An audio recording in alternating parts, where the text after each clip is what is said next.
Good morning बच्चों, मैं वंदना हिंदी विद्यालय से। बच्चों आज हम स्टैंडर्ड 6 सब्जेक्ट हिंदी और चैप्टर नंबर 3 पढ़ेंगे। चैप्टर का नाम है शिवाजी का सच्चा स्वरूप। इसको लिखा है सेठ गोविंद दास जी ने। तो आइए सबसे पहले हम इनके बारे में समझते हैं। इनका जन्म 1896 ईस्वी में हुआ है और मृत्यु हुई 1974 ईस्वी में। सेठ गोविंद दास का जन्म जबलपुर मध्य प्रदेश में हुआ था। वह हिंदी साहित्य सम्मेलन प्रयाग के अध्यक्ष रह चुके हैं बच्चों, और भारतीय संसद के वरिष्ठतम सदस्य भी रहे, मतलब सबसे बड़े। इसकी गणना हिंदी के गिने चुने श्रेष्ठ नाटककारों में होती हैं। इन्होंने अपने नाटकों में विविध युगों और परिस्थितियों की कथा वस्तु ली है, यानी इन्होंने रचना की है। शशि गुप्त, कर्तव्य, हर्ष और प्रकाश, ये सब इनके प्रमुख नाटक हैं। इनके नाटकों पर भारत की प्राचीन नाट्य कला और पिछली सदियों की पाश्चात्य नाट्य कला का भी प्रभाव देखने को मिलता है।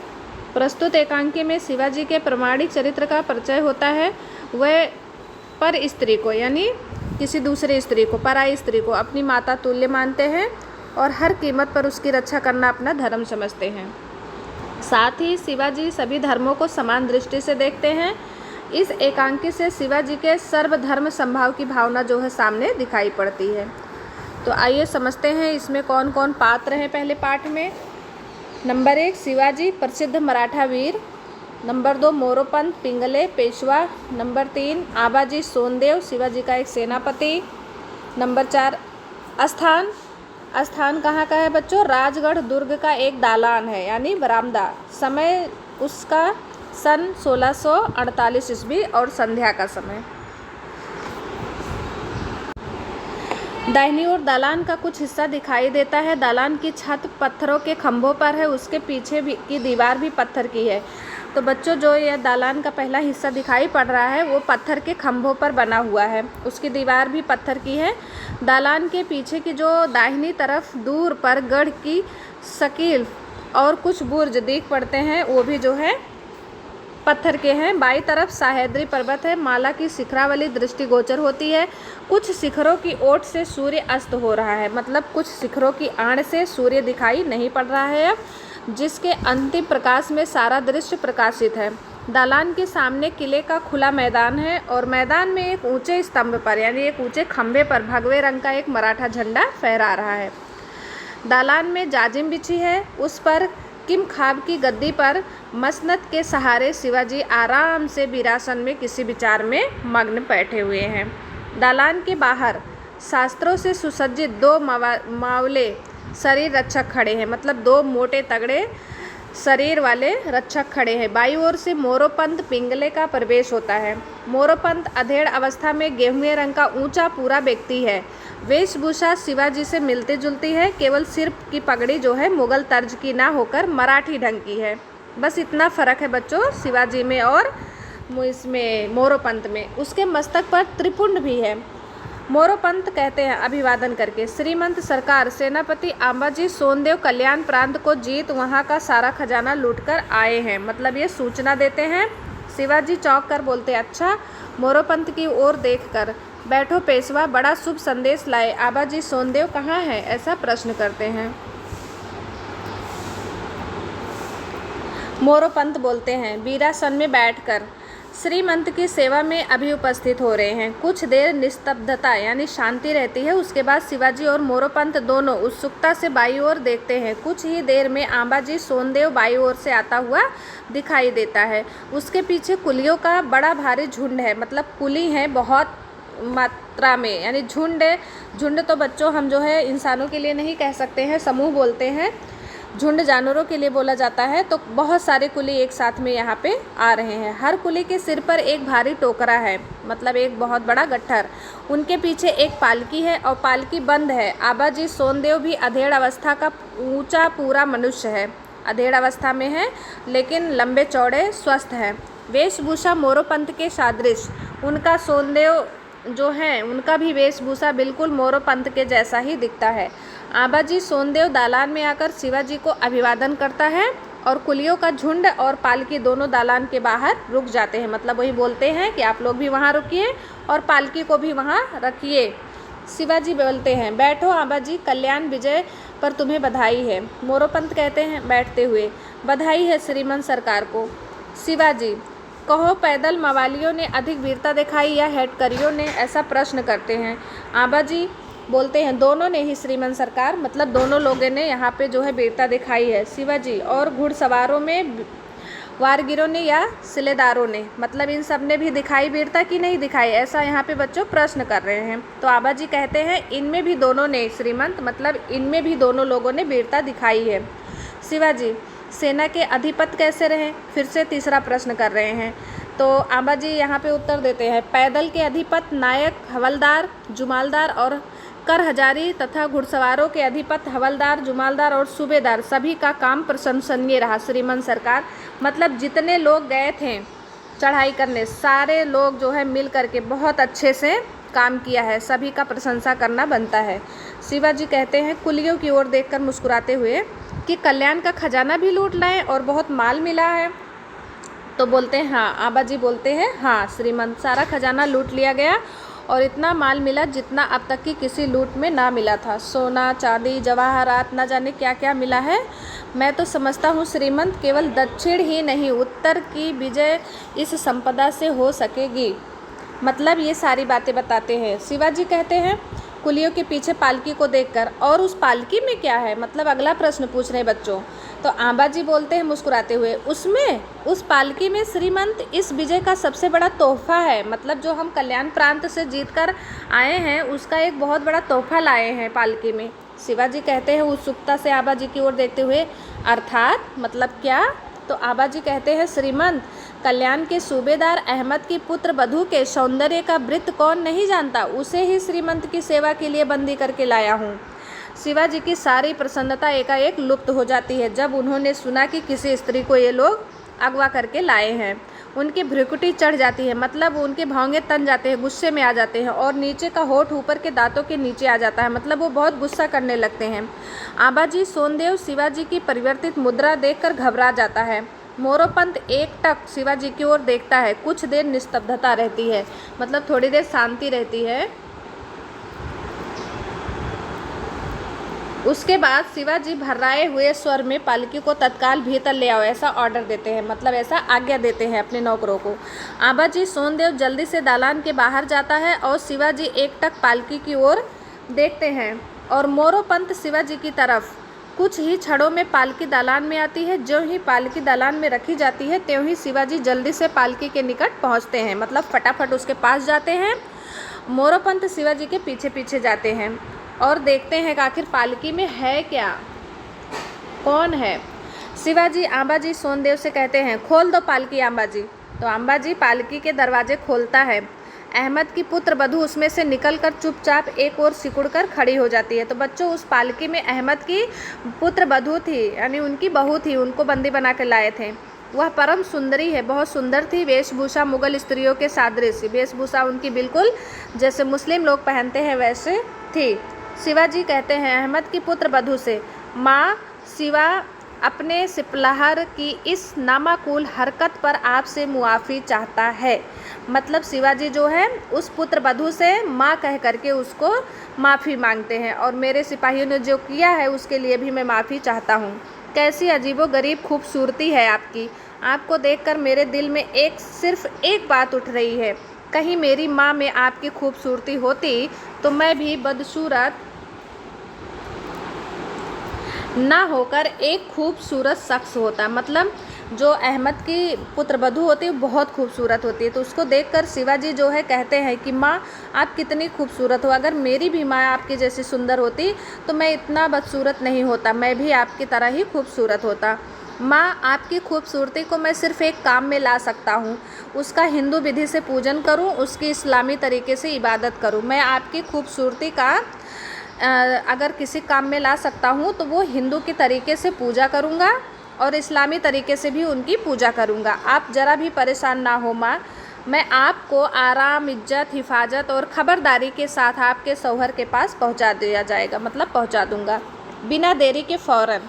आबाजी की ओर घूमकर, आबाजी तुमने ऐसा काम किया जो कदाचित क्षमा नहीं किया जा सकता है। मतलब बच्चों यहाँ पे डांट रहे हैं शिवाजी कि तुमने ऐसा काम क्यों किया, आप तुम्हें कभी भी क्षमा नहीं कर सकते। शिवा को जानते हुए भी तुम्हारा साहस ऐसा घृणित करने के लिए कैसे हुआ? तुम जानते हो मुझे मैं किस तरह का व्यक्ति हूँ, इसके अलावा भी तुमने ऐसा काम क्यों किया? इस तरह से डांट रहे हैं आबाजी को शिवाजी। शिवाजी ने आज पर्यंत किसी मस्जिद की दीवार में बाल बराबर भी दरार ना आने दी। शिवा को यदि कहीं कुरान की पुस्तक मिली तो उसने उसे सिर माथे चढ़ाया, उसके एक पन्ने को भी किसी प्रकार की क्षति नहीं पहुँचाई और बिना क्षति पहुँचाए मौलवी साहब की सेवा में उसे भेज भी दिया। हिंदू होते हुए भी शिवा के लिए इस्लाम धर्म भी आदरणीय थी बच्चों। इस्लाम के पवित्र स्थान, उसके पवित्र ग्रंथ, सम्मान की वस्तुएं, शिवा हिंदू और मुस्लिम प्रजा में कोई भेद नहीं समझते थे। अरे उनकी सेना में मुस्लिम सैनिक तक हैं, मतलब जो शिवाजी की सेना होती है बच्चों उसमें मुस्लिम लोग भी हैं। वह देश में हिंदू राज्य ही नहीं सच्चे स्वराज्य की स्थापना चाहता है। आतताइयों से सत्ता का अपहरण कर, आतताइयों यानी बच्चों जो मार काट करने वाले दुश्मन होते हैं, अपहरण कर उदार नेताओं के हाथों में अधिकार देना चाहता है।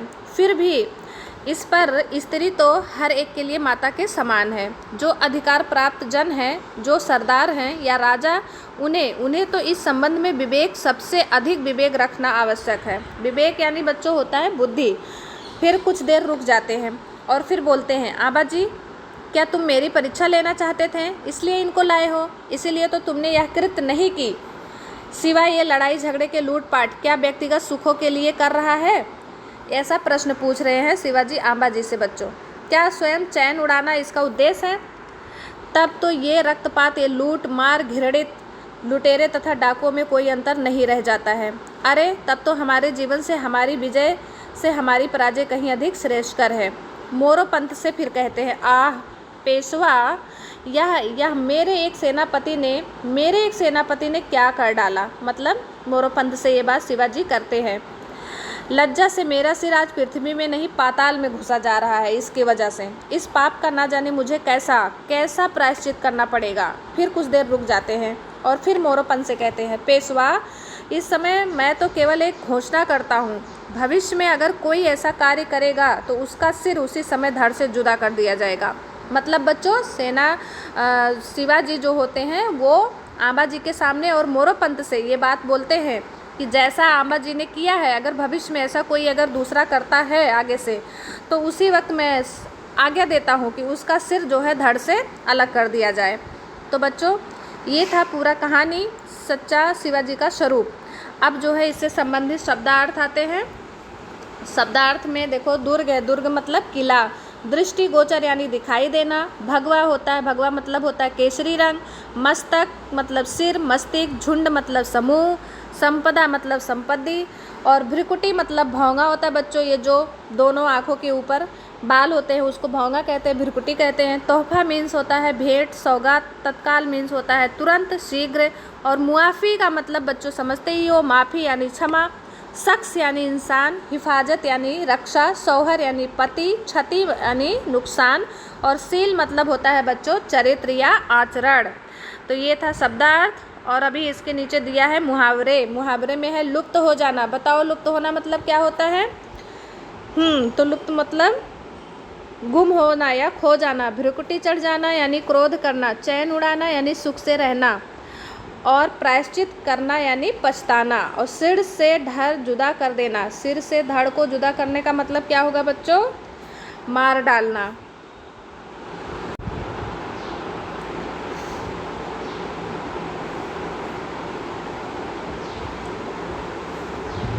तो बच्चों ये हो गया आपका शब्दार्थ और मुहावरे। अब आता है अभ्यास का प्रश्न। तो अभ्यास के प्रश्न में सबसे पहला प्रश्न है, आंबाजी सोनदेव कौन है? तो आंबाजी सोनदेव कौन थे? शिवाजी के सेनापति थे बच्चों। मोरोपंत शिवाजी को क्या संदेश देते हैं? तो मोरोपंत शिवाजी को ये संदेश देते हैं कि महाराज कल्याण प्रांत को जीत कर वहाँ का खजाना लाया गया है। तीसरा प्रश्न है, आंबाजी सोनदेव क्या क्या लूट कर लाए थे? बताओ बच्चों। तो हाँ, सोना, चांदी, जवाहरात आदि, और उसके साथ में अहमद की पुत्र वधू को भी लेकर आए थे। क्वेश्चन नंबर 4 है बच्चों, आंबाजी सोनदेव ने कल्याण प्रांत की विजय का सबसे बड़ा पुरस्कार किसे माना था? तो इसमें ना बच्चों जो कल्याण प्रांत में गए थे लूट मार करने के लिए, वहाँ से जब खजाना लाए तो उसके साथ साथ में अहमद की पुत्र वधू को भी लाए थे। तो सबसे बड़े पुरस्कार जो है यहाँ पे अंबाजी ने उसी को माना था, पुत्र वधू को। अंत में शिवाजी ने क्या घोषणा की थी? तो अंत में शिवाजी ने घोषणा ये की थी कि माँ आप चिंता मत कीजिए, मैं आपको आपके शौहर के पास बहुत अच्छे से हिफाजत के साथ जल्द ही पहुंचा दूंगा। क्वेश्चन नंबर 6 है बच्चों, प्रस्तुत नाटक में आपका प्रिय पात्र कौन है? तो चलिए बताइए, आपको इस पूरे नाटक में आपको सबसे अच्छा कौन लगा बच्चों? तो सबसे अच्छे शिवाजी लगे। शिवाजी महाराज क्यों अच्छे लगे? क्योंकि वो सभी धर्मों को मानते थे, सभी पराई स्त्रियों को माँ कहते थे, सबका जो है वो ख्याल रखते थे, इसके लिए। चलो अब अगला प्रश्न आता है, निम्नलिखित प्रश्नों के उत्तर दीजिए। थोड़े बड़े बड़े वाले प्रश्न है स्वाध्याय के। तो पहला प्रश्न है, राजगढ़ के दुर्ग का प्राकृतिक वर्णन अपने शब्दों में कीजिए। तो राजगढ़ का दुर्ग कैसा था बच्चों? अभी शुरू में हमने पढ़ाया कि जो है राजगढ़ का जो महल है वो पत्थरों से बना हुआ है, पत्थर के खंभे पर खड़ा है, कुछ पत्थरों के आड़ में सूर्यास्त हो रहा है और उसके बाजू में एक दालान है, दालान में जो है महाराज बैठे हैं, किसी विचार मुद्रा में मग्न है। क्वेश्चन नंबर 2 है, अंबाजी द्वारा दिए गए पुरस्कार को देख शिवाजी की क्या दशा हुई? तो दूसरे में बताइए बच्चों कि इसमें शिवाजी की क्या दशा हो गई थी? तो यहाँ पर जब वो देखते हैं कि लूटपाट के साथ में अहमद की पुत्र वधू को लाए हैं तो शिवाजी को थोड़ा बच्चों गुस्सा आ जाता है। तो उन्होंने आश्वासन देते हुए कहा था कि माँ आप चिंता मत कीजिए, मैं आपको आपके शौहर के पास पहुँचा दूँगा। दूसरी बात ये बोले थे कि माँ आपकी सुंदरता इतनी अच्छी है कि आपको देखकर मेरी माँ की याद आ जाती है और मैं भी सोचता हूँ कि अगर माँ मेरी इतनी खूबसूरत होती आपके जैसे तो आज मैं इतना बदसूरत नहीं होता। क्वेश्चन नंबर 3 है बच्चों, शिवाजी ने अहमद की पुत्र वधू से क्या कहा? तो अभी मैंने आपको बताया था, क्या कहा था शिवाजी ने अहमद की पुत्र वधू से? कहा था माँ आपके खूबसूरती, क्या कहा था बच्चों कि माँ ये जो आपकी खूबसूरती है मैं इसका किसी काम में ला सकता हूँ, मैं हिंदू धर्म में इसकी पूजा करूँगा और इस्लाम धर्म के हिसाब से इसका जो है इबादत भी करूँगा। क्वेश्चन नंबर 4 है बच्चों, शिवाजी इस्लाम धर्म का आदर करते थे, ऐसा हम किन किन घटनाओं से कह सकते हैं?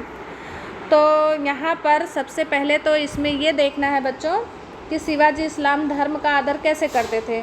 तो इस यहाँ से पता चलेगा कि वह अहमद की पुत्र वधू को जो लाए थे ये लोग प्रांत से जीत करके या उनको जो है कैद करके, उनकी सेवा करते थे, उनको माँ बोलते थे और इसके बाद उनकी पूजा करने के लिए भी कहे थे। दूसरी बात, ये सभी इस्लाम धर्म को मानते थे, इस्लाम धर्म को मानते थे, उनके पुस्तक को, उनके कुरान को सराखों पे सजा के रखते थे और वो किसी के साथ कोई भेदभाव नहीं करते थे।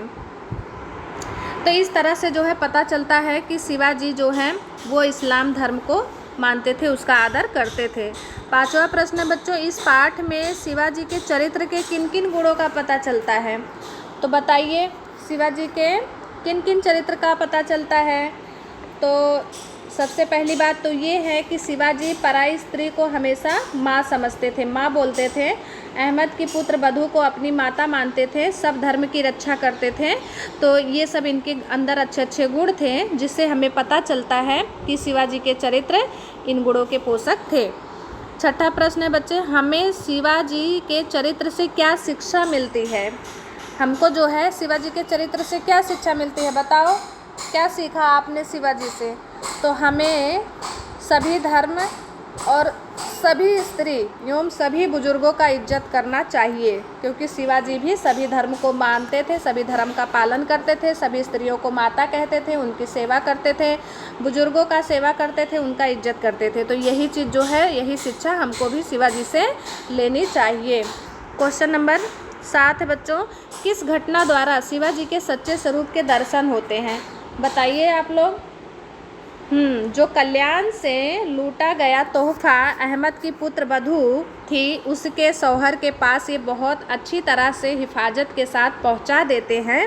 यही सबसे बड़े सच्चे स्वरूप होते हैं शिवाजी के दर्शन के, क्योंकि शिवाजी जो है सभी धर्मों को मानते हैं, सभी स्त्रियों की इज्जत करते हैं, उनको माँ बोलते हैं, सभी बुजुर्गों की सेवा इज्जत करते हैं और उसके साथ साथ अहमद की पुत्र बधू को उन्होंने बहुत अच्छे से हिफाजत के साथ उनके शौहर के पास पहुंचा दिया था। तो इसी घटना से शिवाजी के सच्चे स्वरूप के दर्शन होते हैं। अब आता है क्वेश्चन नंबर 2 बच्चों, निम्नलिखित रिक्त स्थान की पूर्ति कीजिए। नंबर 1, मैदान में एक ऊंचे स्तंभ पर कौन से रंग का झंडा फहरा रहा था बच्चों? भगवे रंग का मराठा झंडा फहरा रहा था, भगवे रंग। नंबर 2, मोरोपंत अधेड़ अवस्था में खाली जगह, तो क्या यहाँ आएगा? गेहुए रंग का ऊंचा पूरा व्यक्ति है। नंबर 3, हर कुली के सिर पर एक भारी है, क्या था बच्चों? टोकरा। नंबर 4, हिंदू होते हुए भी शिवाजी के लिए कौन सा धर्म आदरणीय है? इस्लाम धर्म। नंबर 5, लज्जा से मेरा सिर आज पृथ्वी में नहीं, किस में घुसा जा रहा है? शिवाजी ने क्या बोला था कि लज्जा से आज मेरा सिर तुम्हारे कृत्यों की वजह से किस में घुसा जा रहा है? पृथ्वी में नहीं बल्कि पाताल में घुसा जाता है। अब आता है नंबर 3, निम्नलिखित वाक्य किसने किससे कहे हैं? बधाई है श्रीमंत सरकार को, तो ये मोरोपंत जी शिवाजी से कह रहे हैं। नंबर 2, सेना के अधिपति कैसे रहे, ये बात आवाजी शिवाजी से कह रहे हैं। नंबर 3, उस पालकी में श्रीमंत इस विजय का सबसे बड़ा तोहफा है, ये बात आवाजी शिवाजी से कह रहे हैं। नंबर 4, पालकी को तत्काल भीतर ले आओ, ये किसने कहा? तो ये शिवाजी आवाजी से कह रहे हैं। नंबर 5, आबाजी क्या तुम मेरी परीक्षा लेने चाहते हो, तो ये बात भी शिवाजी ने आबाजी से कहे थे। अब आता है नंबर 4, निम्नलिखित मुहावरे के अर्थ लिखिए एवं वाक्य प्रयोग कीजिए। तो ये बेटा जितने भी यहाँ पे ग्रामर के प्रश्न दिए गए हैं सारे के सारे आपके इस पाठ में हैं। आप लोग इसको पढ़िए, समझिए और इसके प्रश्नों के उत्तर खुद लिखने की भी कोशिश करिएगा। फिर भी हम आपको बता देते हैं। सबसे पहला है लुप्त हो जाना, तो लुप्त होने का मतलब क्या होता है? खत्म हो जाना। दूसरा है प्रायश्चित करना यानी पश्चाताप करना। भ्रिकुटी चढ़ जाना, गुस्सा करना। सिर धड़ से जुदा करना, मार डालना। चैन उड़ाना यानी आराम से रहना। निम्नलिखित शब्दों के समानार्थी शब्द लिखिए। अब यहाँ पे समानार्थी बच्चों शब्द जो जैसे पर्वत है तो पर्वत को हम और क्या कह सकते हैं? उन्हीं के जैसा। तो समानार्थी शब्द देना है। पर्वत का पहाड़, माँ का माता, सूर्य का सूरज भानु, राजा का नृप, सोना कनक, संध्या शाम, पृथ्वी धरती, झंडा ध्वजा। अब आता है क्वेश्चन नंबर 6 में निम्नलिखित शब्दों के विरोधी शब्द लिखिए। विरोधी मतलब बच्चों उसी शब्द का बिल्कुल उल्टा। तो वीर का क्या हो जाएगा? कायर। विजय का पराजय। प्रकाश का अंधकार। सुंदर का कुरूप। रक्षक का भक्षक। विवेक का मूर्ख। नायक का खलनायक। आवश्यक का अनावश्यक। क्वेश्चन नंबर 7 आता है बच्चों, निम्नलिखित शब्दों के लिंग पहचानिए। तो जाजम कौन सा शब्द है? कौन सा किस लिंग में आएगा? तो ये पुल्लिंग में आएगा। जाजम के बाद पालकी स्त्रीलिंग है। किला जो है पुल्लिंग है।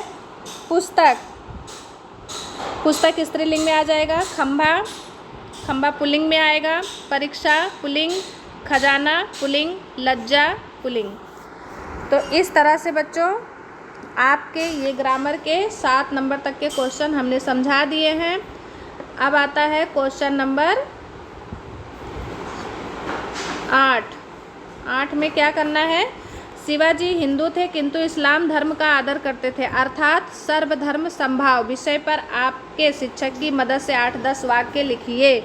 तो बच्चों अभी मैंने आपको पाठ में पढ़ाया था, उसमें बताया था कि शिवाजी ने जो है इस्लाम धर्म का आदर सम्मान करने के लिए वो क्या क्या करते थे कि हिंदू के धर्म का पालन तो करते ही थे, पर इस्लाम धर्म की कहीं भी अगर कुरान और उनको कोई भी किताब या पुस्तक मिल जाता था तो उसको जो है वो सिर माथे पे लगा लेते थे। उसके एक एक पन्ने को संभाल कर रखते थे और उसके साथ में फिर जा कर के उनके जो सबसे बड़े गुरु होते थे उन्हें ले जा कर के वापस कर देते थे। तो इस तरह से वो जो है सभी धर्मों को मानते थे और उसका आदर सम्मान करते थे। अब आता है बच्चों क्वेश्चन नंबर 9। निम्नलिखित कोष्ठक में दी गई अधूरी जानकारी को पूर्ण कीजिए। तो इसमें क्या दिया हुआ है? 4 कॉलम दिया हुआ है, 4 नाम लिखा हुआ है। पहला है धर्म का नाम, दूसरा धर्म ग्रंथ, तीसरा धर्म स्थान और चौथा है त्यौहार। तो सबसे पहले हिंदू का जो यहाँ पे धर्म का नाम है हिंदू, धर्म स्थान मंदिर, और इनका त्यौहार होली दिवाली। इसके बाद मुस्लिम, मुस्लिम का धर्म का नाम तो मुस्लिम है, और धर्म ग्रंथ है कुरान, और धर्म स्थान है मस्जिद, और त्यौहार है इनका ईद। इसके बाद है सिख, सिख का धर्म ग्रंथ है गुरु ग्रंथ साहिब, और इनका जो धर्म स्थान है बच्चों गुरुद्वारा है, और इनका जो त्यौहार है वो त्यौहार है गुरु नानक जयंती। इसके बाद है बच्चों ईसाई, धर्म का नाम ईसाई, धर्म ग्रंथ बाइबिल, और धर्म स्थान है चर्च रोमन, और त्यौहार है इनका क्रिसमस डे। इसके बाद है बच्चों फारसी, धर्म का नाम और धर्म ग्रंथ है इनका जैन अवेस्ता, धर्म स्थान है अभी मंदिर, और त्यौहार है इनका फारसी नववर्ष। इसके बाद आता है बच्चों जैन, धर्म का नाम जैन, और इनका धर्म ग्रंथ भी जैन धर्म ही माना गया है, और इनका धर्म स्थान है ऋषभनाथ, और त्यौहार है पर्युषण। और इसके बाद लास्ट धर्म का नाम है बच्चों बौद्ध धर्म, और इसका धर्म ग्रंथ है त्रिपिटक, और इनका धर्म स्थान है बोध गया, और त्यौहार है बुद्ध पूर्णिमा या बुद्ध दिवस। तो इस तरह से ये 9 क्वेश्चन आपके हमने करवा दिए हैं। क्वेश्चन नंबर 10 है, आपके विस्तार के प्रामाणिक व्यक्ति के बारे में 5-7 वाक्य लिखिए और वर्गखंड में विद्यार्थियों के समक्ष स्वशर पढ़िए। तो ये आप जो है किसी ऐसे व्यक्ति को ढूंढिएगा जो आपके विस्तार में, आपके आसपास में बहुत बहुचर्चित हो, और उसके बारे में आप कक्षा में आकर सबको सुनाइएगा। तो इस तरह से आपका पूरा पाठ और स्वाध्याय यहाँ पे कंप्लीट होता है। इसको आपको समझना है, पढ़ना है, लिखना है और याद करना है। Okay, thank you.